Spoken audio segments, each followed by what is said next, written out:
Fun listening. All right, that's awesome too. This is San Marcos Poetry Night. I am your host, Potato Mike.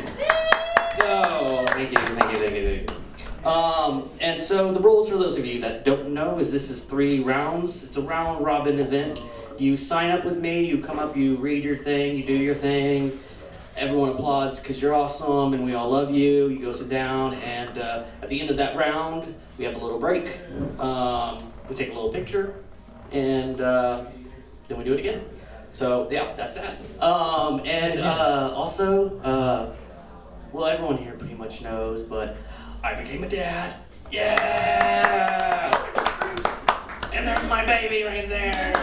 Yeah! Oh, look at Bethany. She's gonna come up here and she's gonna do some Baba poetry. Get it? Poetry. Alright, sorry. Okay, well, that was corny, and I feel bad for that. Not really, but anyway. So coming up next, we're going to have our very first poet of the new year. So everybody give it up for Thom, the world poet and brew. Dedicate this night to birth, literal birth, metaphorical birth. And in the metaphor of it all, it's a baby, isn't it? The new year is a little baby, right? And Grandfather Time, with his scythe, sweeps away the old year, and the little baby comes in the new year. So, here we go.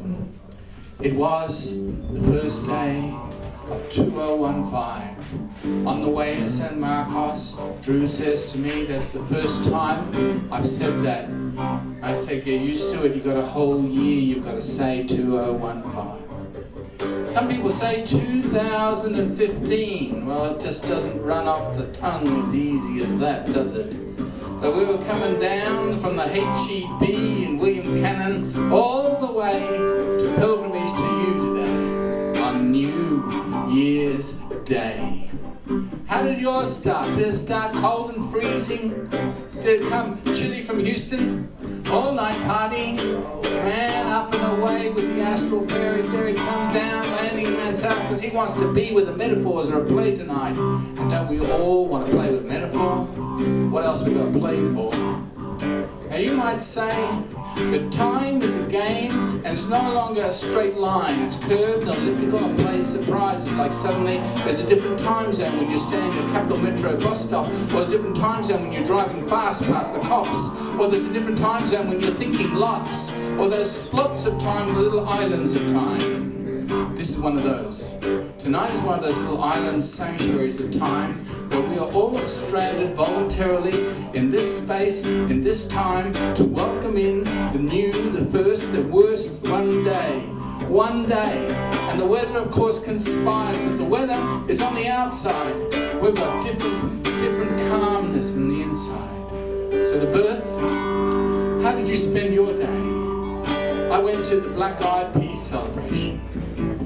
Yeah, our lawyer friend said, come and have some black-eyed peas. Now, I'm no Texan, but I love to indulge in native ceremonies, like the killing of tourists or the shooting with cameras, you know, the usual thing. At the Black-Eyed Peas, I went and saw them. I said, what have they ever done? Look, you boiled them, you tortured them in the CIA, Guantanamo Bay. What have you done to these peas? He just laughed. Could be us. Could be us under enhanced interrogation. We could be the Black-Eyed Peas, P.W. Covington. We could be in a Texas jail sometime, just caught for breaking the law. How discriminatory is that? They could get anyone they wanted, but they pick on the victims. Why is that? Because they can catch them. I had a friend who was in Scotland driving, and she was driving as fast as she could, and the policeman pulls her over and says, you've been speeding. And she said, no, my car has.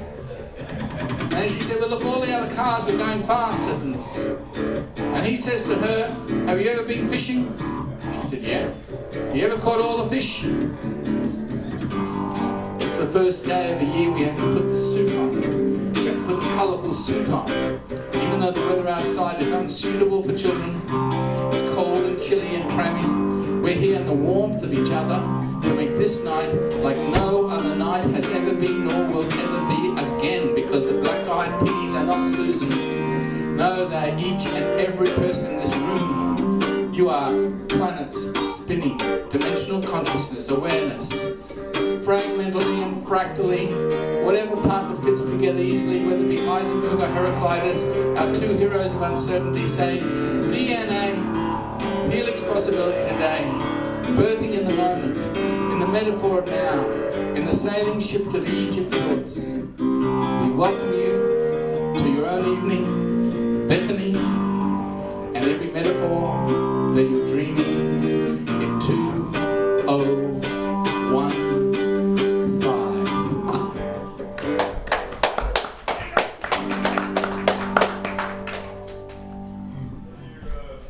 All right, thank you very much, Tom and Drew. Man, I love that. That was, were you doing some effects on that guitar? Oh man, that was effects. That was bad. I was just moving all over the place. And I didn't get time to print this out, so I'm going to pull it up on my computer. My little tablet thing. Yeah, it's my computer. Look at this nerd. All right. This is the first thing that I've written in like 8 months. I don't think it's done yet, but whatever. So it's called Your Name is a Poem That Your Mother Spoke. You were brand new. So brand new that no more than an hour ago I witnessed your rather shocking and spectacular arrival to this funny green and blue planet we call home. You were surreally, so severely new that my heart immediately soared and ached, that my brain reeled and seized over this brand new, great new, tiny new, fragile new, capital U, unknown.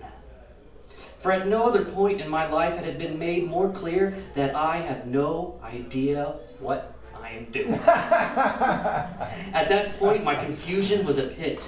It was deep and dense in my stomach. It was almost palatable. And you know what? Your mother said it was adorable. Adorable. That's your word now. Because your father felt far from adorable.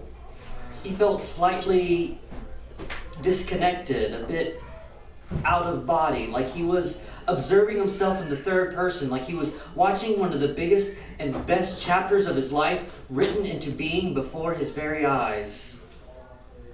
You were barely brand new when the doctor asked who was going to cut the umbilical cord. And bless his 90 to nothing heart, your cartoonishly confused father looked around for a volunteer until he realized that volunteer was he. And then, when your father was handed the scissors, he grabbed them from the middle. As if never before in over 30 years of living had he handled the pair before. And the doctor, bless her patient heart, showed him that no, in fact, we hold scissors by the handles when we want to use them. And as foolish as this makes your father sound, I could not have wished for your first moments around your father to have been any different. Because here's this pivotal life scene, unfolding spontaneously, improvisationally before our eyes. It's this moment of stupendous weight. And it's overcast with this wonderful absurdity and comical confusion. It's filled, bristling, bustling, brimming, all these words that I'm just making up, with overcharged emotion. For it was but moments ago that you were delivered into this world like a magic trick. A magic trick so amazing to behold that your dear old dad nearly lost it. It's this greatest magic trick that I have ever seen, and it will remain the one trick I use to judge all others. You are, how can I possibly put this into words? Brand new. Thank you. Yay! And coming up next, do you want to read too? Yeah, can you get on the list? What's your name again? Robert. Robert. All right. I'm going to add that. And coming up next, we have Debangana. Did I say it right? Yes. Yay, I said it right. Yay, everyone give it up. Is that high for me? Happy New Year, everybody. Yes, happy New Year. I do not confuse myself anymore. Often, when I noticed my reflection in the puddle surface, I confused myself with you. Tiny insects skimmed still water. Leaves often dropped there too. Occasionally, the sturdy weight of some shoe would splash your image, splattered the air. After I embellished your image, widened across a river, I was afraid of such deep current. Will you live up to it? Your image then wound a slow, rusty road. I was afraid of such red pebbles. Will you live up to it? Next, your image shot up a massive tree. I was afraid of so many reaching limbs. Will you live up to it? Lastly, your image metamorphosed. Sky, hills, forest, bird. It lived in anything I was afraid of. Such blues and greens, of the fluttering of wings. Will you live up to it all? Even slower than the puddles, final drops evaporating, I turned from the earth, lifting the sky by the breaking dawn. I confused the universe with you, made me mistake myself for you. Now I no longer see the puddles full, meet shadows no more, deserted by even the rain here.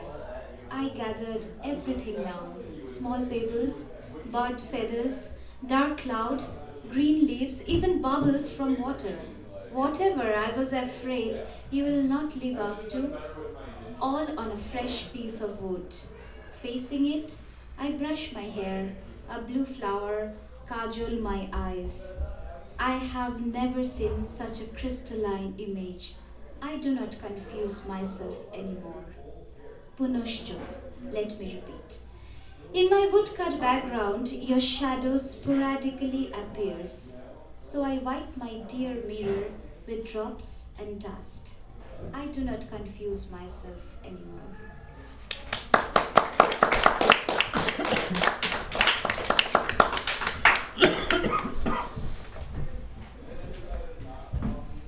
All right, thank you very much. All right, now coming up next we have Mr. PW. Everybody give it up for PW! Yay!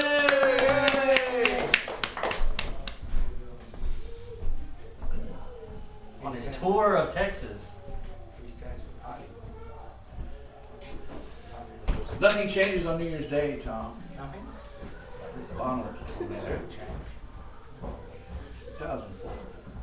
Yes, that's a change.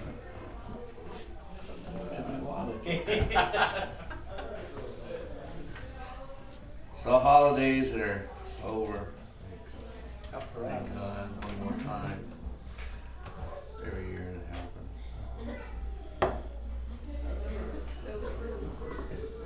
There's some local references to some stuff that's been going on in my own little private corner of hell, the Victoria Crossroads area in these pieces, and if you don't get those, consider yourself lucky. The men in the churches should not be trusted. Have you heard their prayers?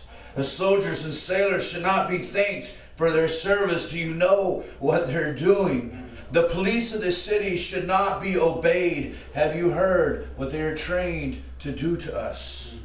Words like faith and family are weapons in this town.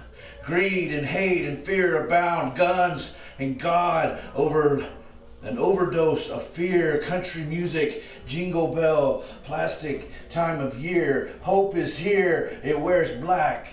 It drinks stout. It smokes. It fucks. It falls asleep on broken glass and wakes up with jagged cuts. It goes to sleep with ringing ears and inhales shale oil vapors. Here, hope is nightmares that never make the paper.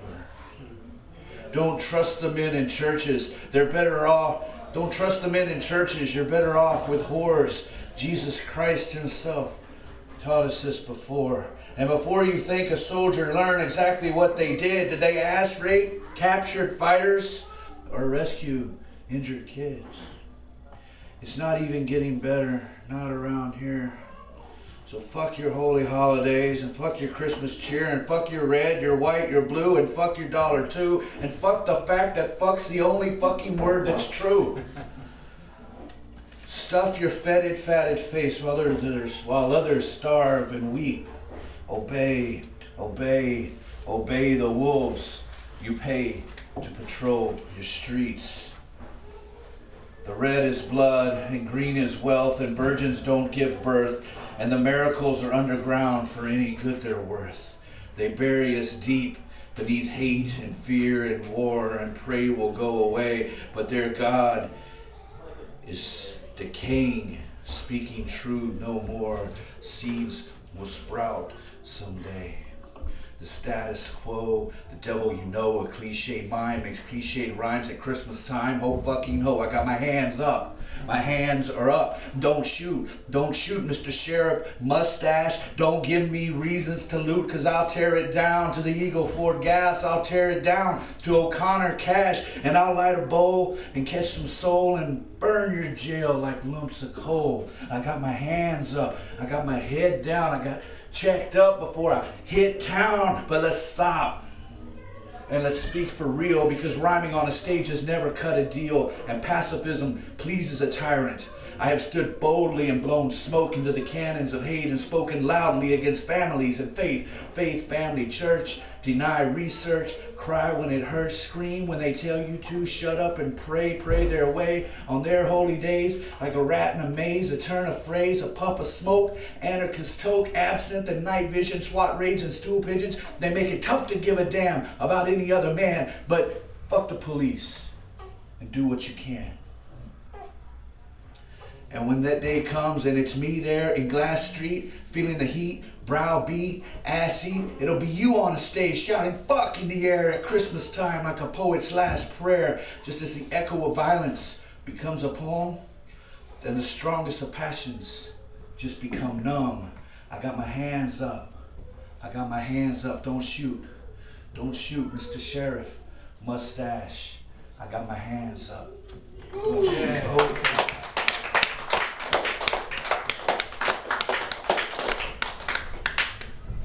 Very, very nice. And for those of you, Victoria was in the news a couple weeks ago, because a cop tasered a 76-year-old guy. Yes. Yeah, my hometown, Victoria, we're in the news. Yay. So hearing PW read that was very cathartic, to say the least. That's a good piece. When I read it at the venue in Victoria a couple weeks ago, the cops showed up.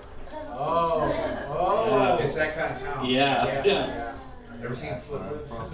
Yeah. You can't dance. But there's not all the cool dancing. Like, we need somebody going around town just shaking stuff up. For you. All right. Yeah. All right. I was like, yeah, I can do that. All right. So coming up next, we have Scott. Yay. Bringing it up. Everybody, give it up for Scott. Yay!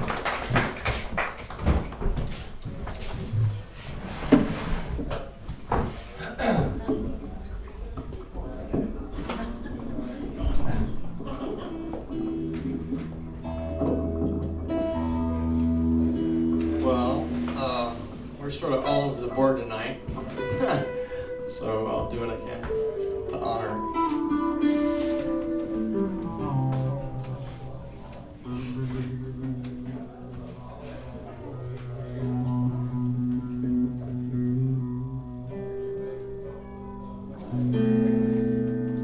The thing that gives me the most pause, that tugs at my heart, that pulls me in two different directions. Is it somewhere back along our early years, the words I and used were used so frequently that we began to think they were different things. And it kept going until these days we're bumbling around saying, oh, Thom's not me, and Michael's not me, and Drew's not me, and Debangana's not me, and there's a part of me that says that's all flippin' ridiculous. Inside each one of our heads, inside each one of our minds, in that space that says, I can hear. I can hear the sweet music of a child as it drifts off to sleep.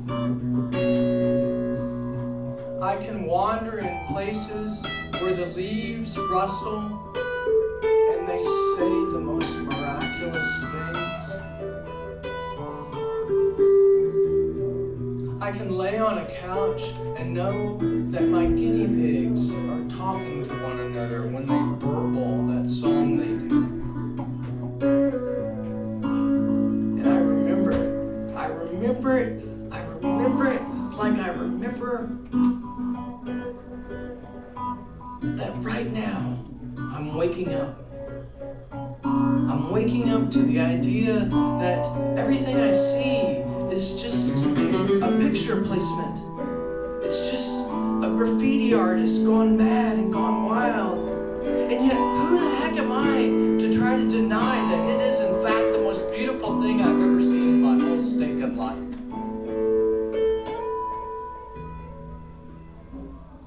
My son said something the other day that or between the two of us, we had an exchange that I thought was hilarious, and I'm going to counterpoint that in here in a second.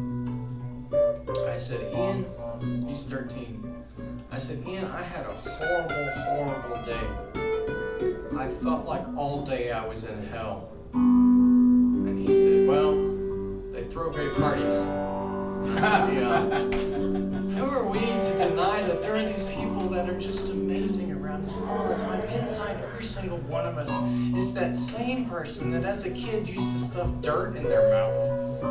It's that same person that used to play on the playground and had no clue that the guy who was throwing the ball at was any different than they are. So, on a night like this, when we talk about birth, police aggression, a new year, dreaming, let's dream in the next 2 hours something wild, crazy, and bright and blossoming to where everything in this room is covered with an aura. And the next person that walks in after it's all empty tonight and they go to mop the floor, it'll warm their heart. And they'll remember that people were here who were no longer I and you, but we.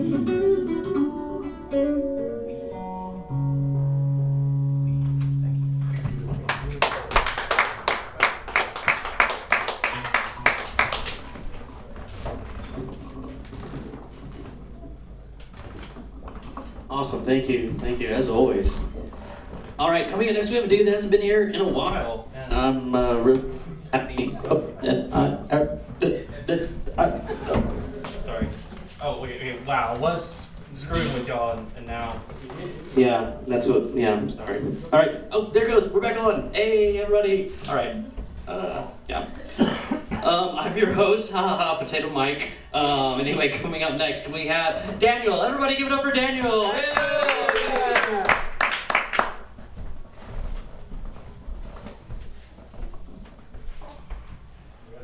All right, this is newish. It's called Getting Into It. Sometimes the front door is wide open, and you walk in, write down whatever you see. Sometimes you have to knock first.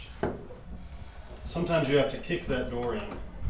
Sometimes it kicks back, so you go around and find a window unlocked. Sometimes it won't open, so you break it out, cut yourself to hell climbing through. Sometimes there aren't any windows.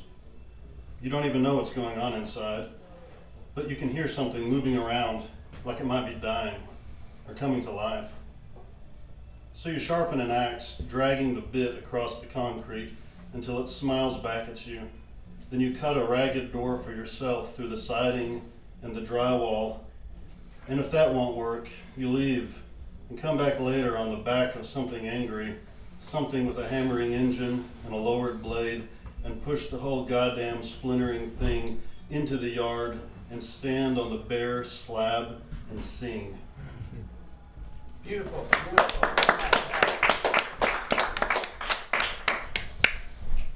Awesome, thank you. All right, we only have 2 more poets for this round, and then we're gonna take a little break and maybe do a little picture before the break. Yeah, awesome. All right, so coming up next we have Robert. Everybody give it up for Robert! Yay!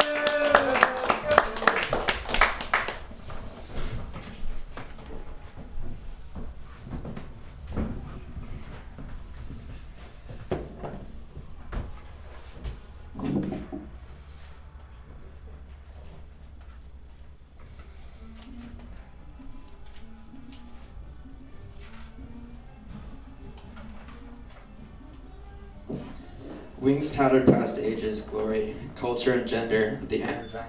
Yay! Archdemon Astaroth flies an incomprehensible granite solitude. Once she was the revered nubile Canaanite counterpart to Inanna and Ishtar. Voluptuous heathen, boasting of feast and fertility in a civilized culture that could remember how many generations back their great-grandparents conjured up a first city-state through some incomprehensible feat of sorcery, will, labor, and transpersonally effective and permanent neural twists of semantics.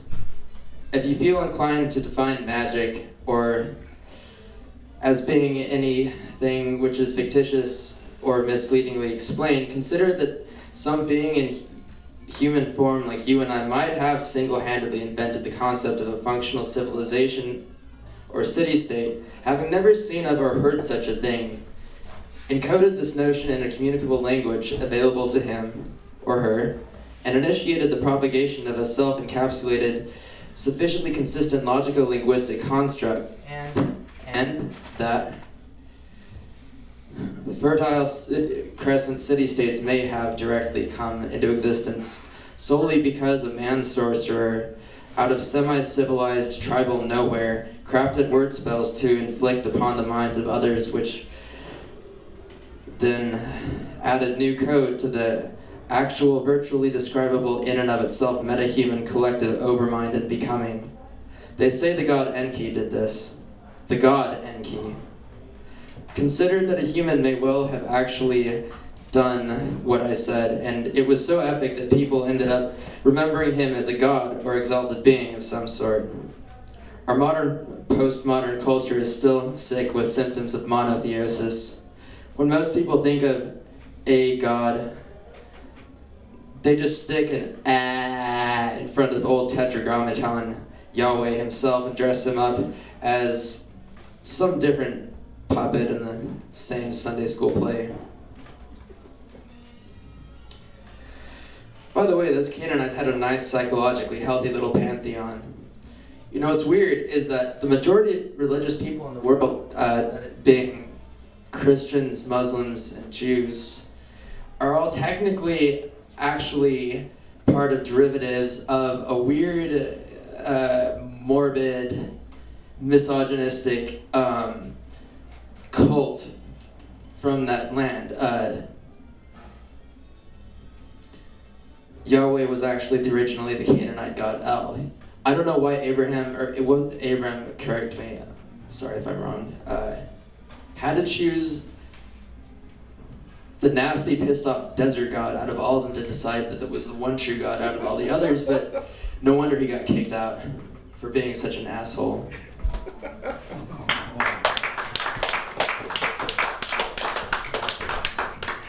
All right, thank you. All right, we've got our last poet for round one. This dude I haven't seen in a while too, and I'm real happy he's here. So everybody, get over Jake! Everybody, yay!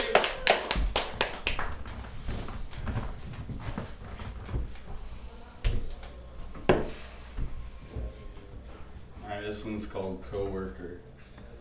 Gotta admit, felt good sitting by you. Almost like I didn't need a cigarette with my beer. Didn't bite a nail or nothing. Maybe it was your signed VHS copy of Future Primitive, or the way your legs folded to one side all regal-like. But the light from the TV didn't freak me out. You don't know this about me, but drinking beer and watching TV scares the shit out of me. It's like I'm dead. Like I figured out MK Ultra's real agenda. But last night wasn't like that at all. I didn't think they were coming for me or that I was washed out with mediocrity.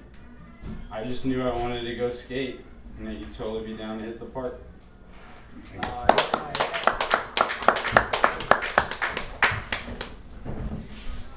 All right, everybody, that is the end of round one. We're going to take a little break for like 15 minutes or so, so like 8:15-ish, we're going to start back up. But I want to take a quick picture, so if everybody, it doesn't matter if you read or not, just come up just to show people that we are here. Sorry, didn't mean to make it all deaf. All right, everybody, it's round 2 of San Marcos Poetry Night. Yay! Oh, we are awesome. He's got it. All right, and, right there. Yay, we got a new leader. Yay! All right. This kind of reminds me of Pee-wee's Playhouse. Didn't they do like, yeah? That's on Netflix now. I was tripping out. Yeah. All right, Pee-wee. No basement all in right. the Alamo.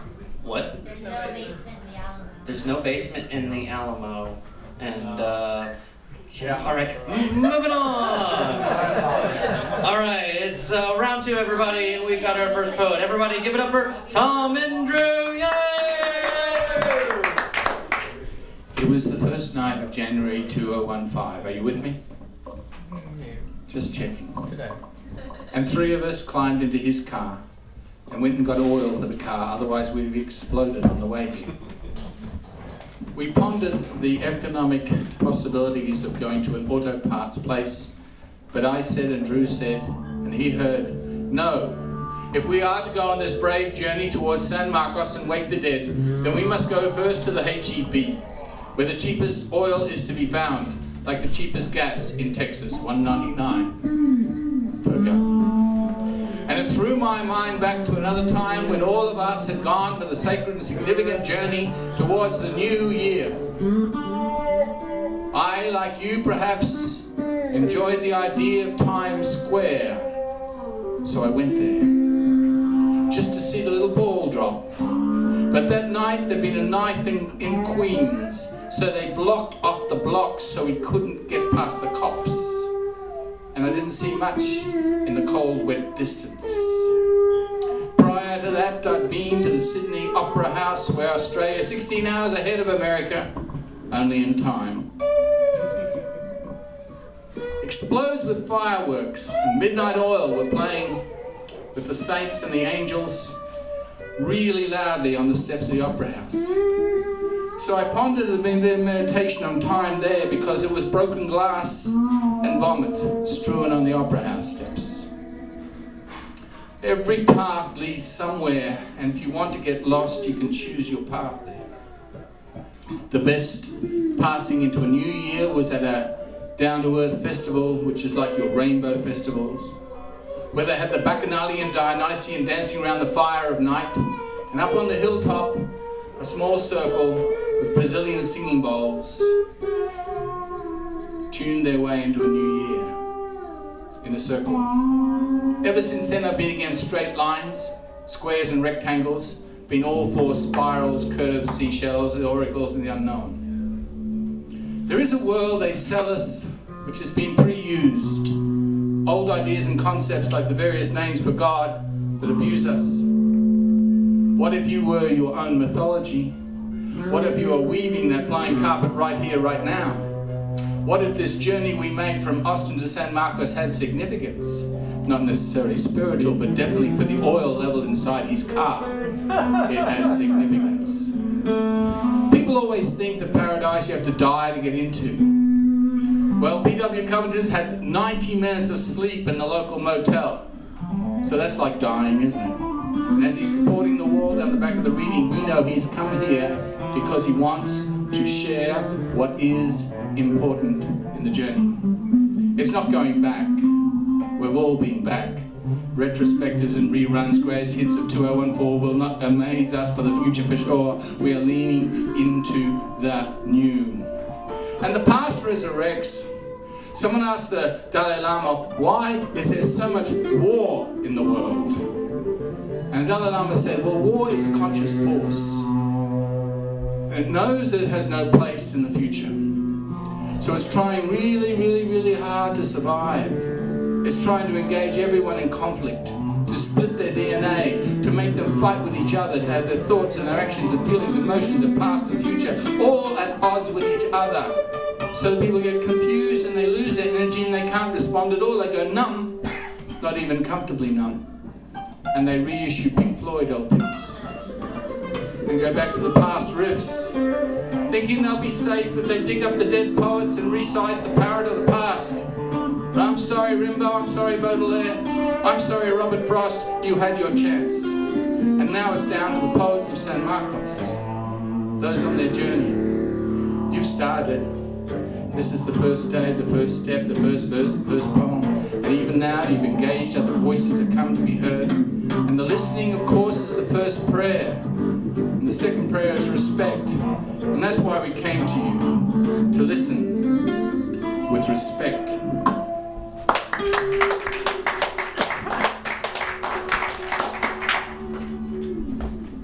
All right, thank you, Thom and Drew. Inspirational as always. I just picked a poem from this giant mess of paper and poetry. And so this is what it is to dance around the fire. Yay! Let's dance around the fire. Let's pretend like we don't know what's going on, and let's dance like natives worshiping their elemental god. Let's dance closer and closer to this fire. Let's pretend like we forgot the sting of flame, and let's get closer to the heat that we want to remember.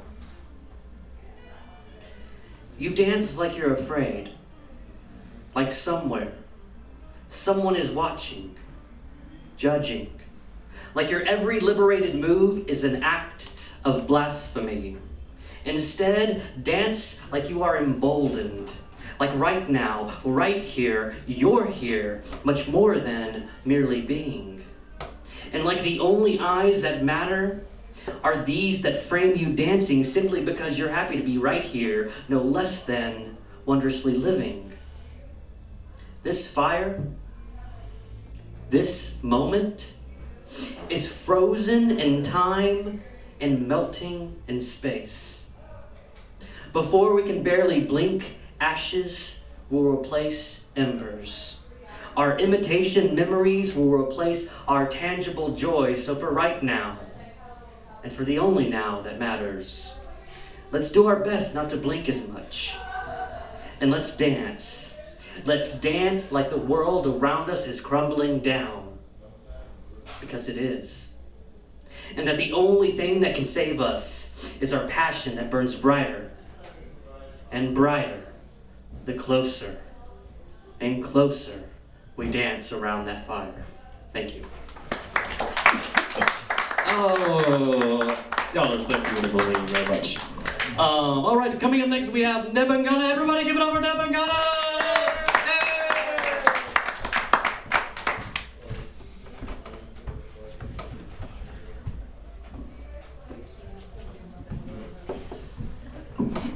1,000 years I waited for this evening. On the river bank you chose to force the river the witness of its own story. Luminaries spanned the bridge darkness lit. I skimmed gracefully on the stream of gathered words. 1,000 years I waited for this evening. The river is today listening. It is listening indeed. You intuited my tender tongue. My words swaddled in your words. The flow of translation eases. Downstream the words present, roaring at the center of the river.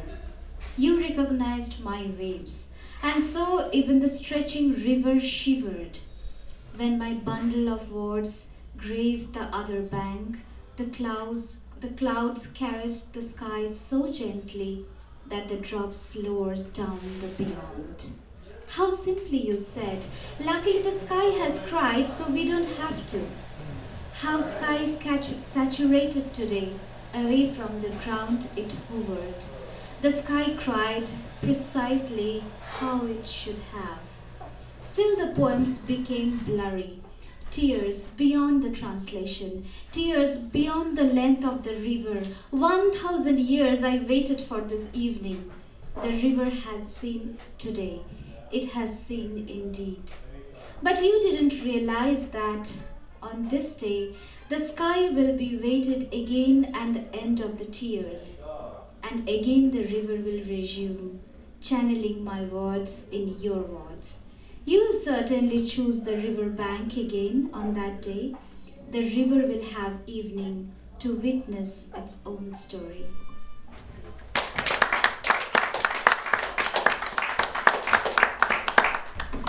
That was lovely. Thank you very much.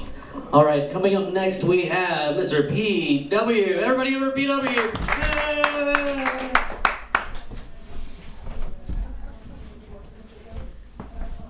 It's a long walk.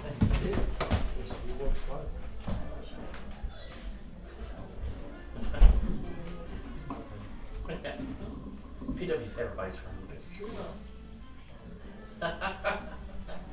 It's not what the internet says. Whoa! That believes the hype. Oh, you ever heard me read a love poem? I wonder. Love has been called the most exquisite form of self-destruction. The lovelorn and the Buddhist agree on this. If it really is love.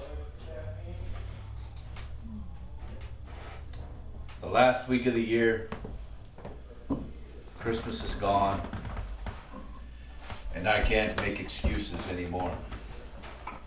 Demons and doubt wrestle by the fire like Rottweiler puppies. And down here in Texas, not even the cold can be counted on. That's desolation, man. When winter won't come to justify the chill in my bones, it sends me out to the highway, always the highway, in late December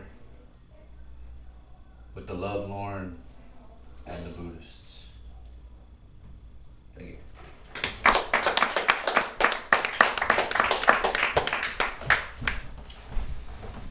Yeah, I don't think I've ever heard you read a love poem either. Yeah.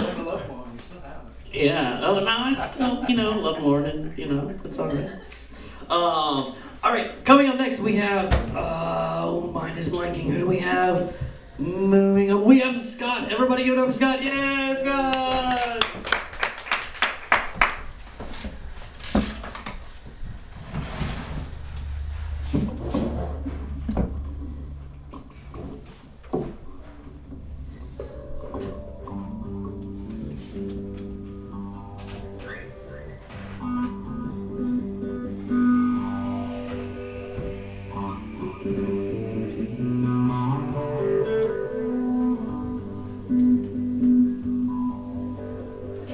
So,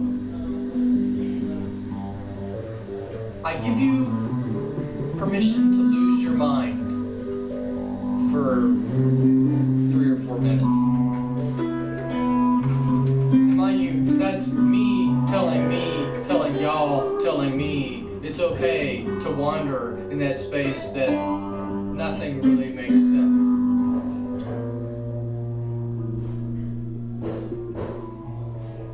And right here, there's a thing that says that hope and truth and love are beautiful.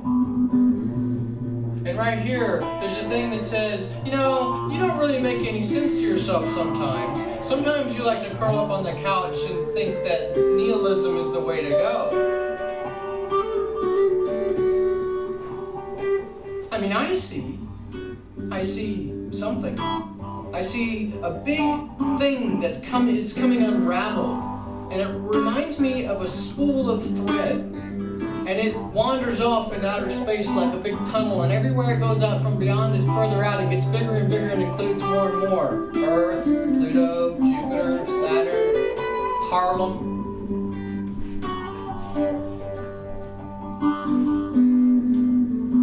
And I feel it. I know it's inside me. I know there's this thread, there's a storyline, there's a thing that sort of goes out and sort of wanders around and it's making sense. But to anybody real, I have no clue. But I feel it going out. I feel the breath coming in, I feel the word going out, I feel this thing that's unwinding itself slowly but surely. And the one thing I know is somewhere inside, at some moment, that spool will be empty. And there will be no more thread on it. So I go ahead and preconceive that. I say, my father's going to die someday, Drew's going to die, Tom's going to die, somebody's going to need to fill his place, somebody's going to need to fill Michael's place, somebody's going to need to fill all of these places, and they surely will. Some other Tom, Bob, George, Scott, Gertrude will come along and they'll fill our space. So all I can think to say is, that empty remnant of a soul. Each of us has that spool of thread inside us which has no thread on it. Maybe it is the soul, and maybe it's sitting in a cupboard somewhere as someone wanders by and says, man, you sure were gorgeous when you had your chance and you spun rainbows all over the place and it was really great, and now you're empty. So I'll set you on a cabinet somewhere else, and I'll think of Boris when I do it, and Calvino and all these other guys that remind me of somebody that somewhere meant something.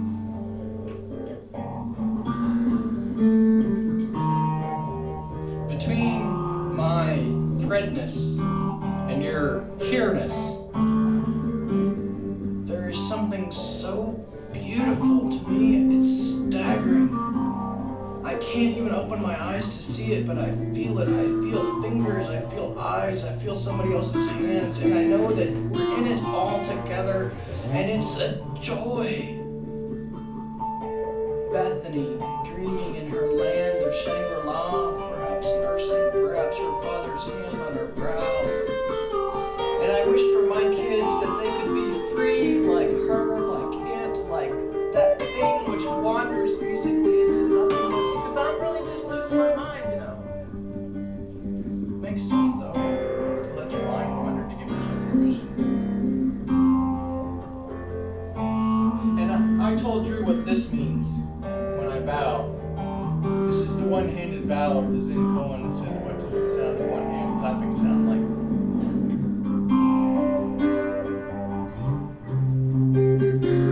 The stars are out tonight somewhere. And some couple is laying in a field of wild grass on a blanket making love.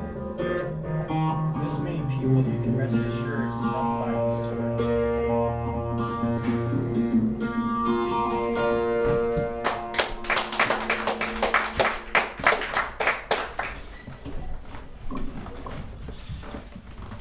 Thank you very much, Scott. You know, threadness. That's what you said, right? Threadness. Yeah, that's an adjective that I am now adding to my vocabulary. I love that. All right, coming up next we have Daniel. Everybody, give it over Daniel! Yay!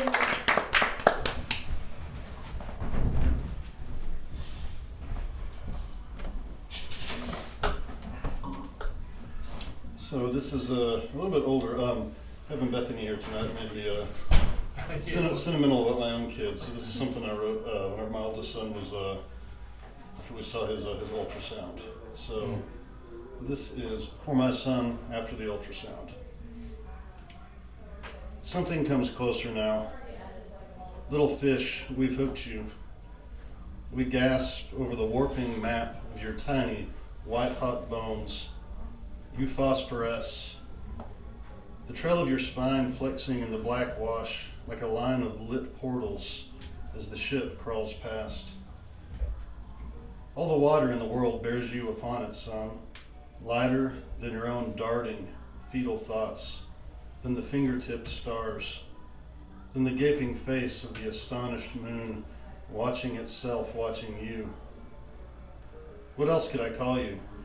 Little island, rocking knot in the swell of your mother's belly, or berg, blind ice cube, massing white against the black of sky and sea, waiting to rip the stomachs out of ships that couldn't turn now, even if they tried, if they wanted to. And yet you're the ship too, so thin-skinned, so luminous we catch our breath. But I wouldn't wave you off now, not if I could, wanting that catastrophe instead. In the rush of water, the salt and crush of our lives together, to hold you screaming and bloody in my arms, whisper this unfamiliar name, gather you, myself, into the wreck, and oh my, the chorus.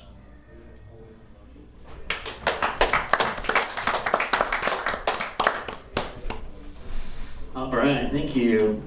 You know what? That makes a lot more sense now. I think if I would have heard that earlier. So yeah, that was awesome. So coming in next, we have Robert. Everybody give it for Robert! Yay!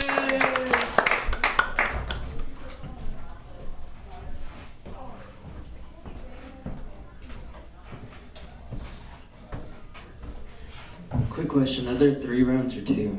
3. Great. I love everything I've heard so far. It's really moving me, and it's making me consider possibly reading something I didn't think I was going to read. Yeah. I'm going to think about it. Yeah. I'm going to think about it. I'm not going to read it right now. So, ever been to a really awesome or really terrible fair? Probably not. I just realized that fairs consistently live up to their names. They're never really all that bad or really that good. It works though. I don't think it was done on purpose.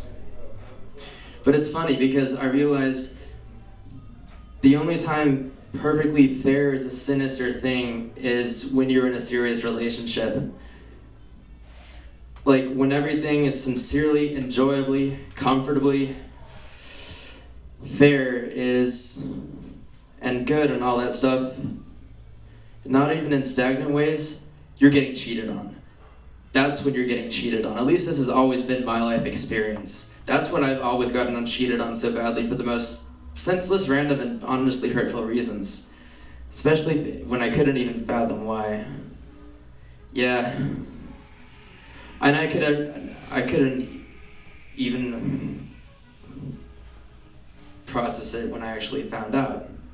This predictor is so scarily accurate to me and genuinely unexplainable that I actually have to treat it as though it's just a superstition, even though I've watched myself notice these moments and later always find out that that happened again. So it's really, I don't know. I've successfully lost the ability to sincerely say I believe that love, at least in the romantic soulmate monogamous kind, is anything more than a really awesome fairy tale and a wonderful, beautiful feeling that I still embrace and value. Finding out Santa Claus was fate prepared me to one day finally, slowly, agonizingly admit to myself the full devastating implications that the monotheistic God of my childhood himself had to die, every last bit of him. I hoped I would come back around to realize he wasn't really going anywhere. But it took years. It took years to let go of telling myself that hoping I'd discover I was just wrong wasn't a benign and cheerful hope. It was counterproductive to the entire process, and I should probably give up on it. I didn't realize for a long time that I was distracting myself from something I knew of in there.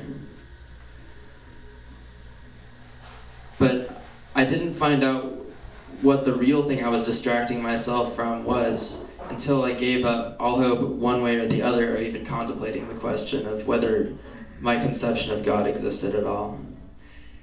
It's something so vibrantly powerful and imminent.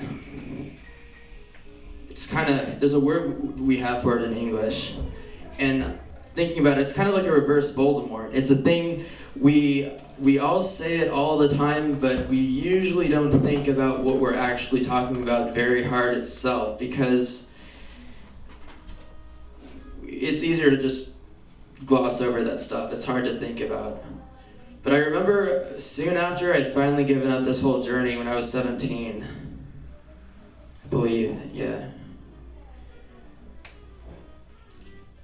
Not surprisingly, first time I did mushrooms.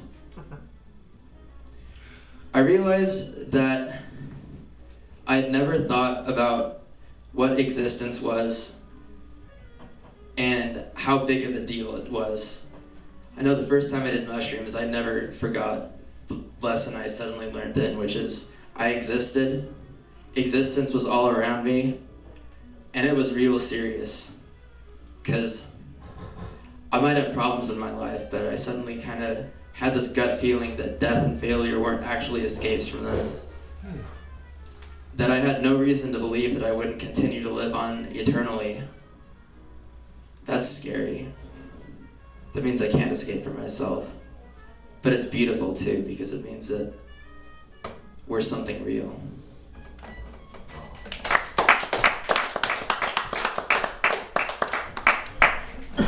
All right, thank you very much. And you know, there's just one thing you said that really stuck with me, and it's because I'm very, very nerdy. But the reverse Voldemort, dude, that is just awesome. You know, like, yeah, that says so much. And you know, if you haven't read Harry Potter, you're not familiar with Harry Potter. I'm sorry, you should read it though. You know, you should get into it. You know, nerd stuff, blah blah blah. Okay, I'm sorry. That was awesome. I'm nerding out. I just thought that was really cool. So coming up, hello, hey, how are y'all doing tonight? So coming up next, we have Jake. Everybody, give it up for Jake. Yeah.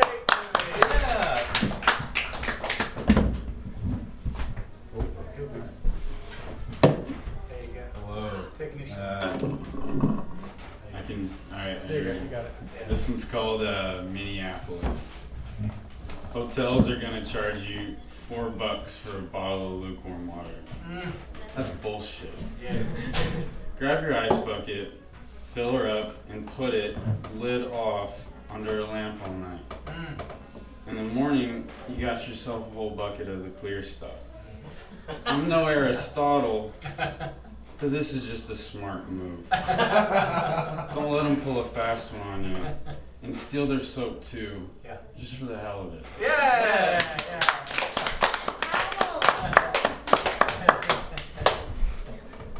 Hell yeah, that's why I love you, Jake. Bringing the truth. All right, coming up next, we have, and I think this is her first time ever to read. So give it up for Rebecca. Everybody, yay!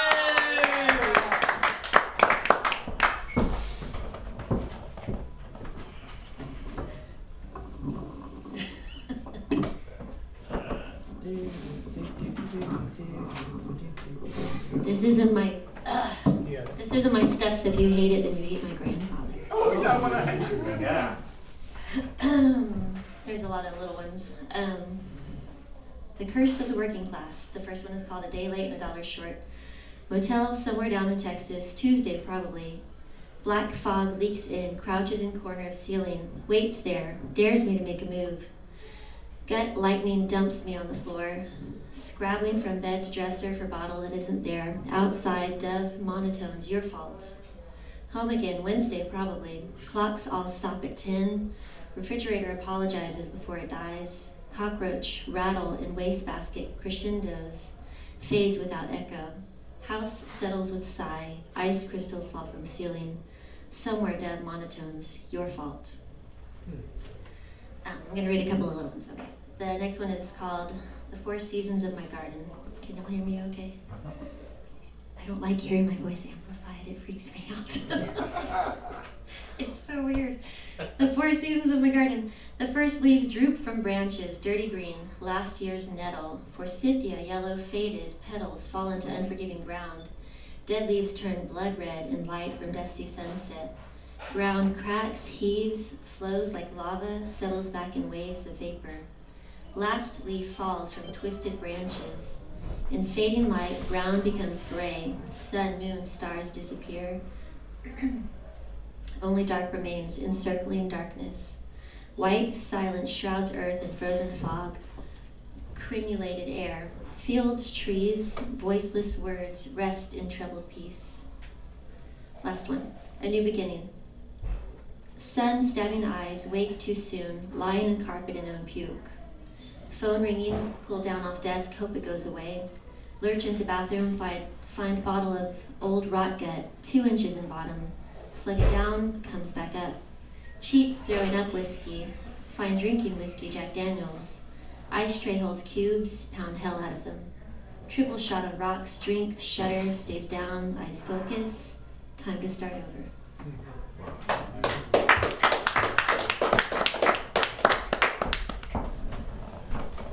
All right, that was awesome. Thank you.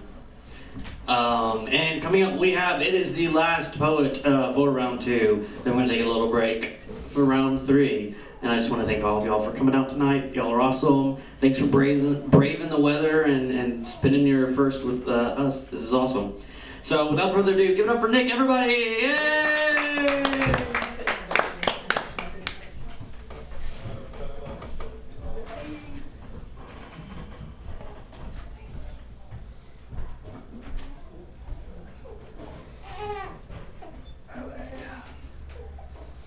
I've done my share petting pawn-stricken bears, which somehow activates our minds for very few surprises within our brains.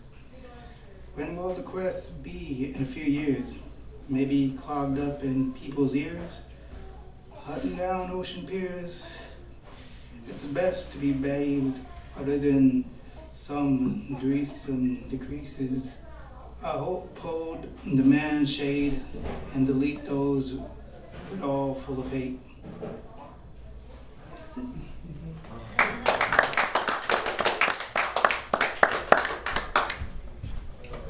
All right, everybody, thank you. That was the end of round 2. And so we're going to take a little 15-minute break. And then so like 9 o'clock. All right, everybody. It's a big crowd. It's a big crowd remaining in round 3. You know, we've dealt with worse. You know, it's all good. All right, so it's round 3, everybody. Thanks for coming out. And we meet the first Thursday of every month. I'm pretty sure most of y'all know that. But yeah, there's flyers on the front door too and stuff like that if you're interested. But don't take the flyer off the front door. I don't know why I said that if you're interested. Yeah, don't take the front door either. That'd be bad. They'd probably be upset with you. Win the door prize. Yeah, that is a bad door prize. Yeah, the front door, because then they're screwed. Yeah, so anyway, the man that said the joke about the door prize, everybody give it up for Thom and Drew! In the last 24 hours, I've been meditating upon the significance of a new year. And of course, for most people, it means a New Year's resolution. Now, I am resolved deeply to make no resolutions. Bravo. Because it's like throwing in a net into the sea of air and expecting fish.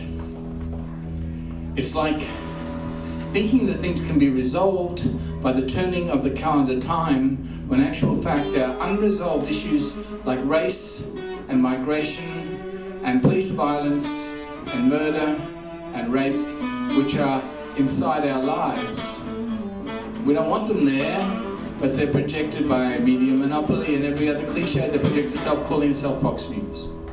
Now, even if you unplug from the mass medication and the mass mediation and the mass mediocrity, and you go your own silent path following your grandfather's wisdom, there is always the question is, how do you know whether your path is the right one? Everyone's got their own footsteps, true? Their own hands, their own eyes, their own nose, their own life. But all of ours are not parallel nor equivalent. It's like Leonard Bernstein said, poetry and music are parallel languages, but they are not equivalent languages, because music does not need to be interpreted. Poetry, you have to ask, what is he trying to say? What he's trying to say is that there is no point making resolutions when things are beyond our fingertips. Within this body corporate, within this body of knowledge, within this corporeal essence, that's where you've got your lack of self-control. But outside, it's madness and mayhem and spinning planets and asteroids and cameras on Mars and NASA. Mama, what you gonna do about it? Feed the baby, feed the future, because within that tiny domestic bubble is the possibility of gardens and forests and harvests and better life tomorrow. But I make no promises, no resolutions, just this continuing meditation upon the fact that strangeness has entered all our lives in different languages. And by the time we decipher and understand the code, it will have changed tomorrow.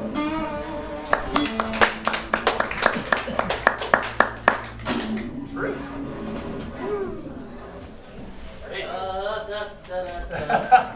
Gotcha. Poet doesn't know. He's just gonna grab something. Okay. And all right. It's random. All right. Yeah, totally wasn't. I was sort of distracted. Sure. Yeah. There's just this is a weird experience. Sort of doing the MC thing, doing the dad thing, the MC thing, and the dad thing, and the listening thing, and the participating thing, all together all at once. It's weird, but I like it. I'm so proud of him. Yeah. Oh, thank you. Yeah, I'm proud of that little thing too. Yeah, she's you know what? And I'm surprised that she isn't, like, well, no, I'm not surprised. I'm a proud dad. Yeah. Let's give it up for, thank you. Yeah, yay. See, that's what Daddy will do for you. He'll get you applause. All right, so, this is just one I grabbed. This is the wheres and why. This is where we fall in love. Where we tell the universe that it only matters in relation to the stage we have to share such a sensation. This is the beginning of when we love defiant. Where in the midst of all that cold space, we thrive at alchemizing gold between us. This is our definition of love's declaration. Where an abstract idea that grew from a notion only bloomed when we sought complementary suns. This is our discovery of the greatest drug, where profound connections create chemical tsunamis, and all else seems trivial in the wake of such a wave. This is why we fall in love. Thank you. Yeah. And nope. And coming up, I thought he was here, but he's not. So coming up next, we have Scott. Everybody give it up for Scott. Scott, yeah! Solo or? Well, let's play along. Thom hasn't vocalized this, so I'm going to go ahead and vocalize it. Is this on? Yeah, it's on. You can hear me okay? Okay, yeah. Bash is true. There we go. There is a very, very big, important literary event happening this Saturday in Austin at the Expressions venue over at the Baha'i Center. Some of the big-time movers and shakers over the last 20, 30, 40, 50 years are going to be in town, many of whom may not last another year. And so it's honoring these people who have dedicated their entire life and have gone above and beyond the call of duty, and realize that poetry is not a selfish event, it's a social event. It's something you do to better your world and all the people around you. They're all going to be there on Saturday, and I hope you can make it out at the Baha'i Center starting at 6.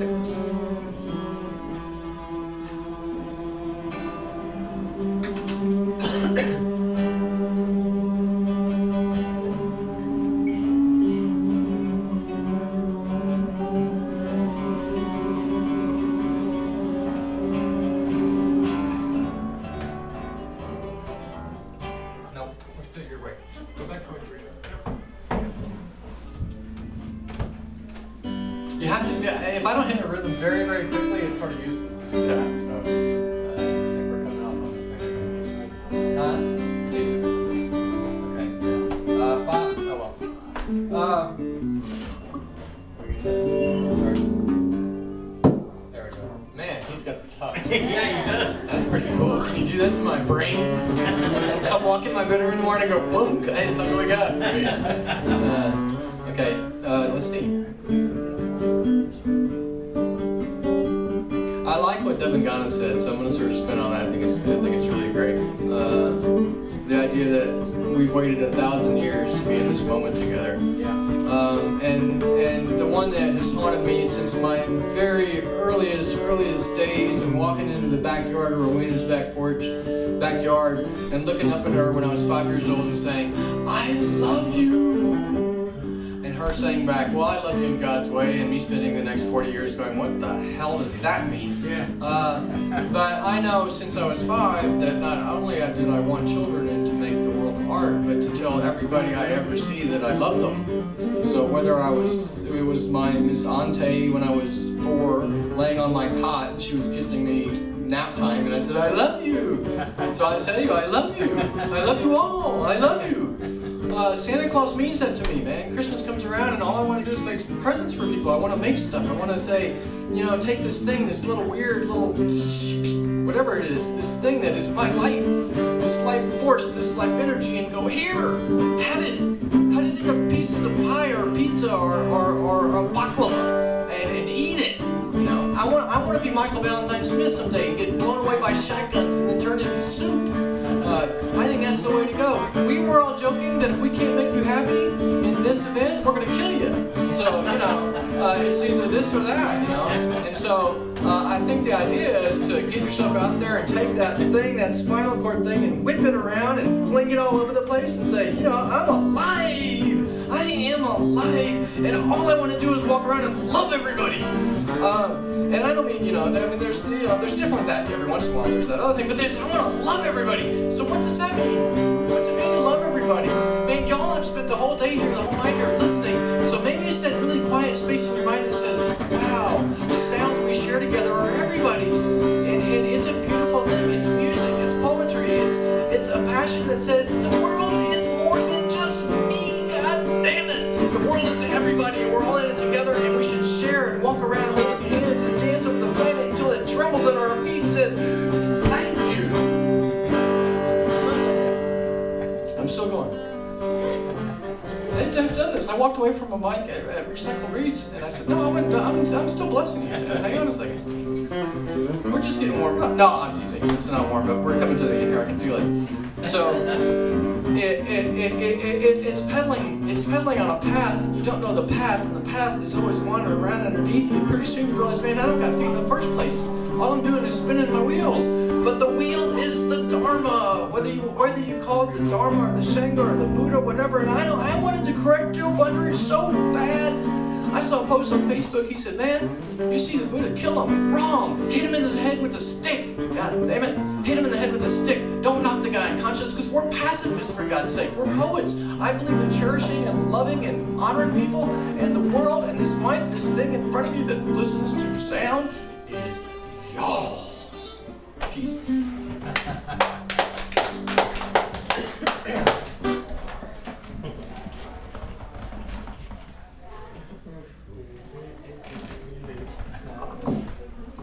All right. Oh, nope. Magic. Hey, wow. Damn. Yeah. Apparently he's catching. I love that. Do you think that'll work with my baby? No, I shouldn't do that. That is a bad daddy. All right. Yeah. Hey, the baby was hiccuping like crazy, and so I went and looked it up online. And they're like, well, a lot of doctors say, you can do this, blah, blah, blah, blah. But here are some, common folk remedies that you shouldn't do. I got one for you. Hold on a minute. Yeah, they're like, don't poke your eye. Don't poke the baby in the eye. Don't pull the baby's tongue. No. And don't press in on the soft spot. On there, yeah. So, in culture somewhere, someone has done that, and they're like, "Hey, he stopped hiccuping, so..." And don't try to scare it out of him. Don't scare it out of him. That was another one, too. Okay, please, let me tell you what you should do. Just put a little bit of licorice in your mouth and soften it until the saliva softens it a bit, and then put that on the baby's lip. And the licorice will make her burp. Oh, wow. Yeah. Dude, I'm willing to try it. That doesn't sound. That's not nearly as bad as poke the baby in the eye. At your stage in the game, don't reject any of them except the really weird ones. Yeah. All right. So on that note, coming up next, we have Daniel. Everybody, give it up for Daniel.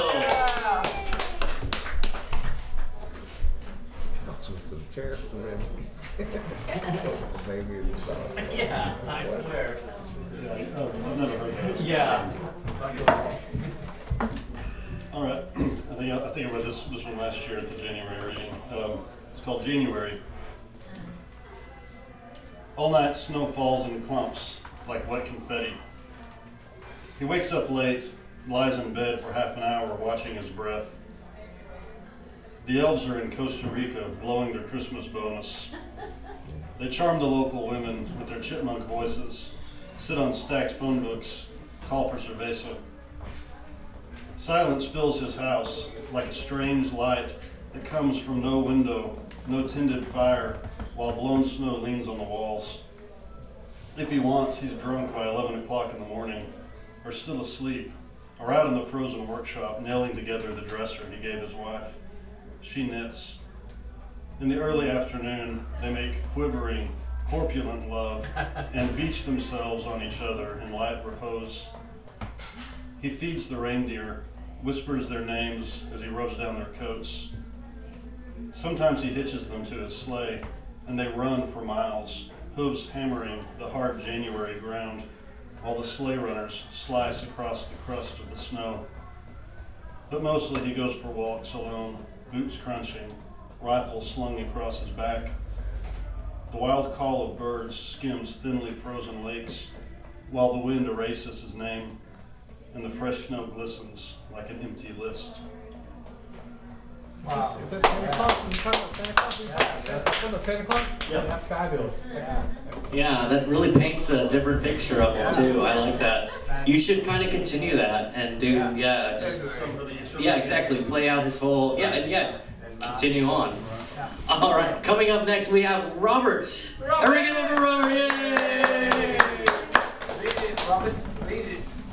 Read that secret one. Yes. Yes.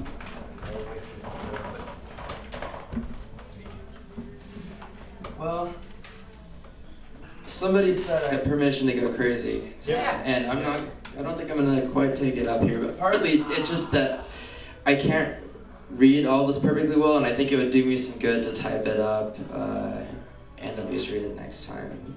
Since it's already a little bit out there, last thing I need, whatever. But I can tell you a little something about it. So just tell us it. I would. Go with it. No. So someone was talking about, it was you, make your own personal mythology. That's right. Live your myth. And I was shaking my head in firm agreement because I feel like, and I can justifiably say I've kind of actually done this. And I've had a point in my life where I actually took it so seriously that I could have been called crazy. And I got over that.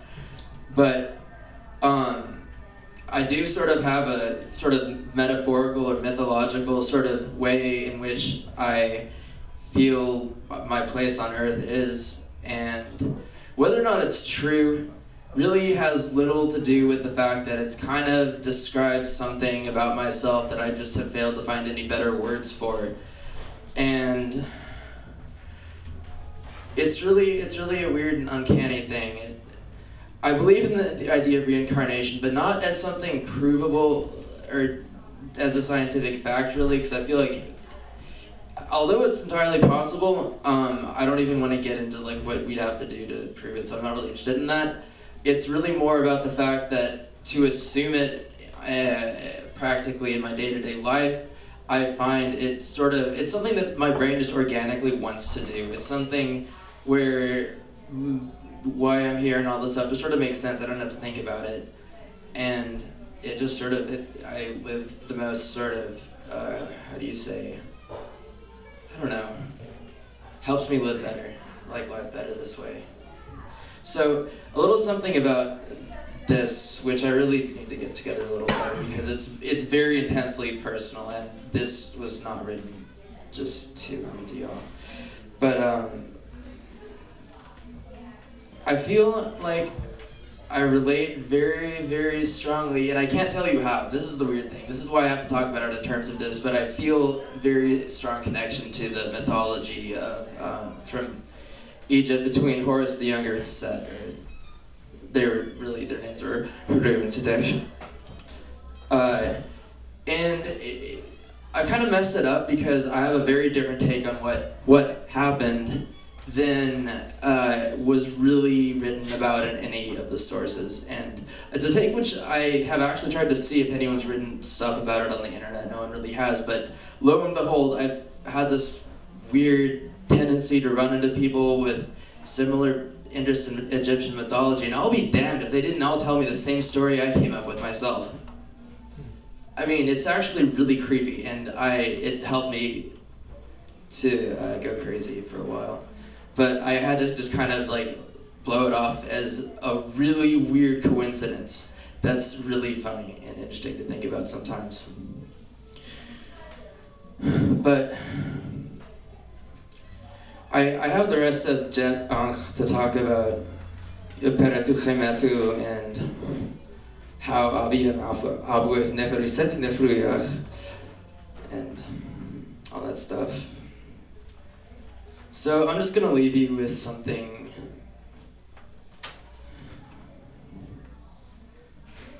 a little bit silly. I wrote a one-sentence short story.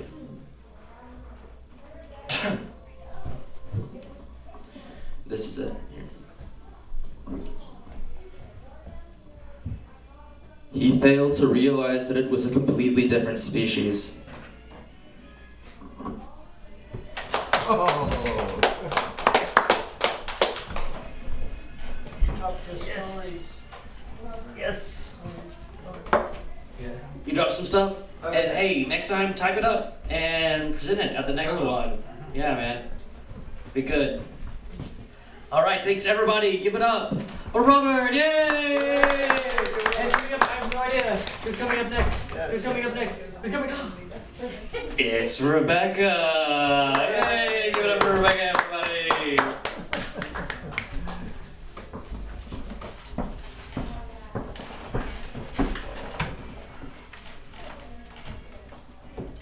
Again, this is some of my grandfather's stuff.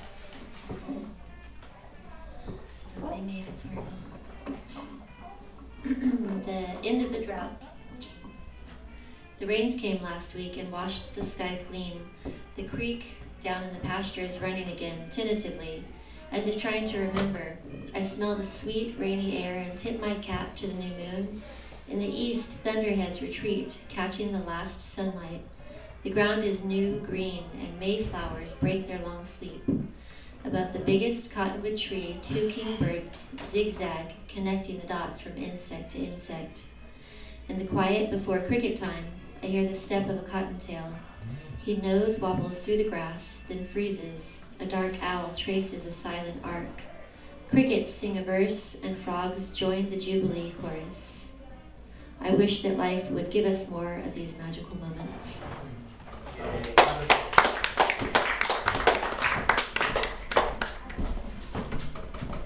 Yeah, I really like that one. It sounds good too. All right, we only have two more for you tonight, unless any of these people that just joined want to read. No, just here to check it out. All right, that's still awesome too. Hey, we're San Marcos Poetry Night. We meet the first Thursday of every month. And so if you want to check us out, there's flyers and stuff around, and we're on Facebook and blah, blah, blah, blah, blah, blah. So coming up next, we have Nick. Everybody give it up for Nick. Yay!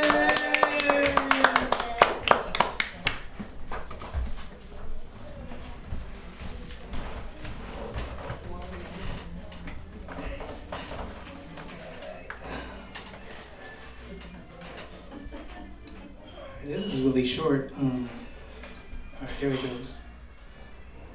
Let me tell you something about harbored boars.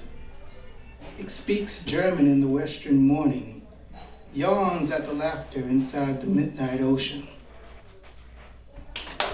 Wow.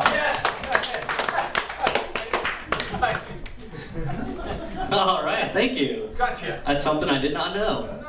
All right, so coming up, it's the last one for the night. And I just want to thank all of y'all for coming out, all of y'all for sticking around. Y'all are so awesome.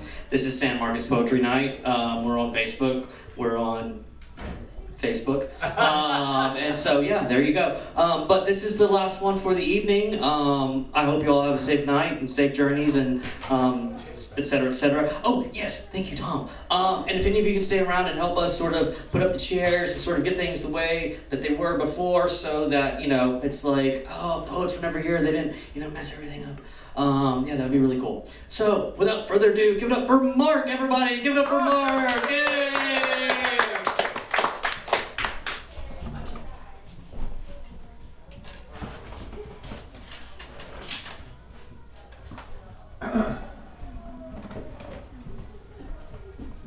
Thank you.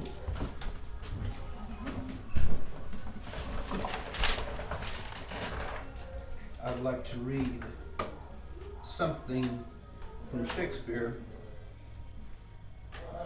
When I read it, it struck me as the most beautiful thing that anyone ever wrote.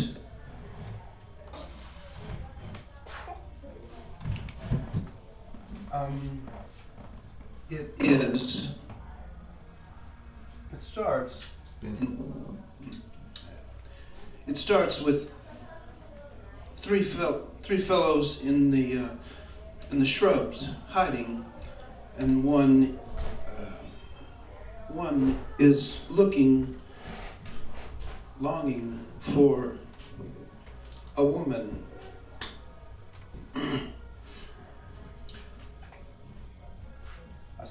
I don't know.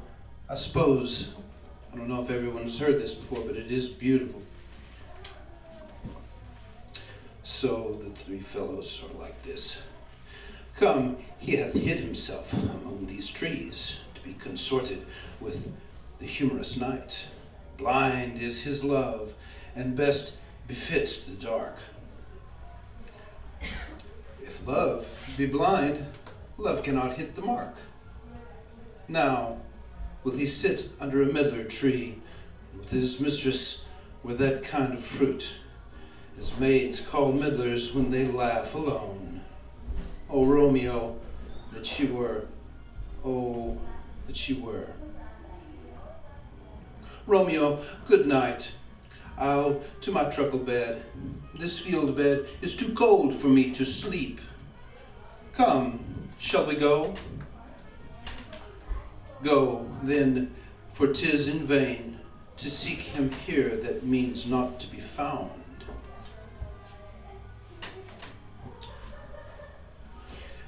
And Romeo remarks after they leave, he jests at scars that never felt a wound, and he looks up. But soft, what light through yonder window breaks? It is the east, and Juliet is the sun. Arise, fair sun, and kill this envious moon, who is already sick and pale with grief, that thou, her maid, art far more fair than she. Be not her maid, since she is envious. Her vestal livery is but sick and green, and none but fools do wear it. Cast it off. It is my lady. Oh, it is my love. Oh, that she knew she were. She speaks, yet she says nothing. What of that? Her eye discourses. I will answer it. I am too bold. 'Tis not to me she speaks. Two of the fairest stars in all the heaven have some business do entreat her eyes to twinkle in their spheres till they return. What if her eyes were there, they in her head? The brightness of her cheek would shame those stars, as daylight doth a lamp. Her eyes in heaven would through the airy region stream so bright that birds would sing and think it were not night. See how she leans, her cheek upon her hand. Oh, that I were a glove upon that hand, that I might touch that cheek. Ah me. She speaks. Oh, speak again, bright angel, that thou art as glorious to this night, being over my head as is a winged messenger of heaven, unto the white upturned wondrous eyes of mortals that fall back to gaze on him when he bestrides the lazy pacing clouds and sails upon the bosom of the air. O Romeo, Romeo, wherefore art thou Romeo? Deny thy father and refuse thy name. Or if thou wilt not, be but sworn my love, and I'll no longer be a Capulet.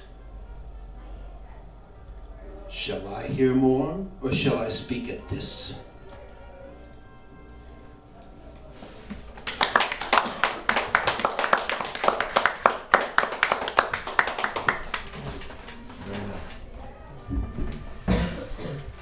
All right, thank you. How about that? We ended on some Shakespeare. Yeah. All right, everybody. That has been a great night. I'm your host, Potato Mike, and this has been a great night. Thanks for all coming out. Yeah, there you go. All right, this has been a great night. Drive safe, be safe, have a great new year. We're back again the first Thursday of every month.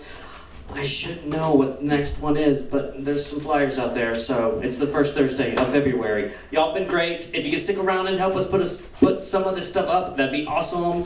Yeah, so have a good night. Thanks.